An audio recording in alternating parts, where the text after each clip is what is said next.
Hi mga langga, so wala muna tayong review ng movie today. Meron nga pala kasi akong aayusin ngayon. Ko nga nasira yung hazard switch ng aking motor. So I decide na bumili sa Shopee kasi nga doon ang mura para maayos ko siya ng ako mismo. Ayan guys, binaklas ko na siya. Ito yung kagandahan na gusto ko, na alam ko kung paano ayusin yung sarili kong motor para minsan hindi ako naasa sa mga shop kasi mahal nga sila minsan maningil. So ito na nga, binaklas ko na siya.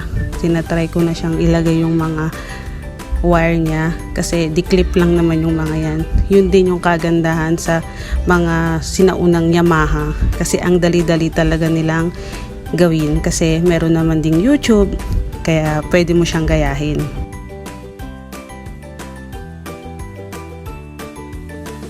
Remind ko lang din kayo guys na merong mga tornilyo na sobrang liit at ang hirap sikwitin kasi nga sobrang nasa sulok siya.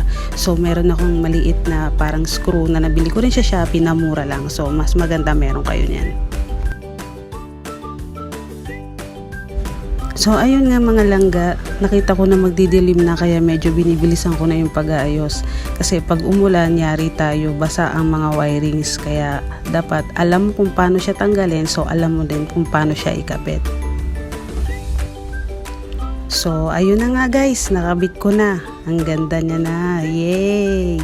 So yun lang guys, gusto ko lang i-share. Bye! Thank you for watching.